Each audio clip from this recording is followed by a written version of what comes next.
As for In the Garden, I am joined here by Craig from Grange Co-op, and today we're talking about camellias, this gorgeous, gorgeous plant with lots of colors. Craig, what can you tell us about these plants? Yeah, so camellias are one of those plants that this time of year, you get into April, you get into May some, and you really see just these awesome, intricate, many-petaled flowers that camellias have. Just a really awesome, very beautiful flower. They grow on evergreen plants. The plants are not going to be deciduous. They're not going to lose their leaves in the wintertime. They are a plant that really wants to grow in a shadier environment. So these are perfect for a side of a house, a north side of a house, maybe an east-facing side of a house, somewhere where you're getting not full sun, getting quite a lot of maybe filtered sun or a fair amount of shade. They're really awesome plants to grow in a very kind of specific type of environment.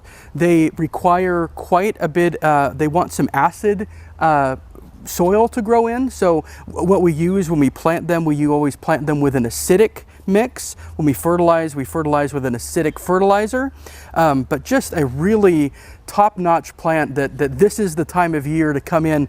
Lots of selections, lots of colors, anywhere from kind of the whites to the really dark pinks, almost to a red, all the shades in between. Just a really, really awesome plant to, if you have a good spot for them, really awesome plant to have in your landscape. Okay, so you mentioned the fertilizer and the different type of soils. Is there a specific kind of soil and fertilizer that people should look for at the store? Yeah, so when you come in and you buy one of these, we're going to always steer you to a G&B acid planting mix. This is one that you would, when you dig the hole maybe twice as big as the pot size, mix some of this acid mix in around the root ball, and then you can also top dress with this. It's a good thing to do also if you have some existing plants, to buy this to just use as a top mulch around those plants. They really like that acidity in their soil. Also, your fertilizers that you use are specifically going to say that they are for acid-loving plants. So this one here says rhododendrons, azaleas, camellias.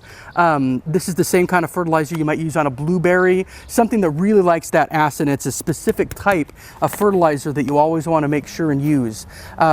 They are really just incredibly hardy plants for our climate. Where we are, we're kind of that nice where we don't get too cold for them.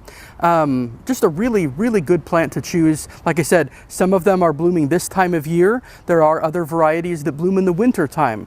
And so actually that's what some of these other varieties are that you don't see flowers on here. They're winter bloomers. So there is a nice mixture. You can pick different kinds, having blooming different times of year.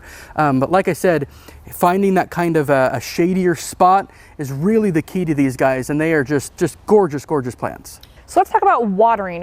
How often should we water the summertime and the wintertime plants? Best things to do on these is to have a drip system set up so that you're giving them a good amount of water. They're not really drought resistant. They're not something you're going to want to just put out there and forget. They are going to want regular watering.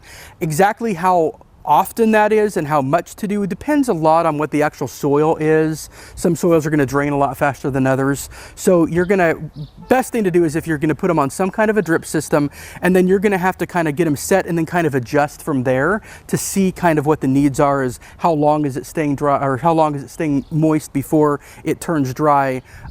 It's going to depend a lot on what the soil is. Main thing is that this is the time of year when most of the varieties bloom. So right now, if you come into our stores, you're going to get the biggest selection. We do carry them year round, but later on in the season we don't have nearly as many because frankly they're not blooming that time of year. People usually want to buy them when they're in bloom. They can see what the colors are. Like I said, quite a few different colors to choose from. So I would really encourage you, if you're thinking about it, come on in now because like I said, this is the time you're going to get the best selection. All right, thank you. And thank you guys for joining us in the garden. If you want to learn more information about these beautiful, beautiful plants, you can check out a Grange Co-op store, or you can look on our website at kdrv.com. Thanks for joining us in the garden.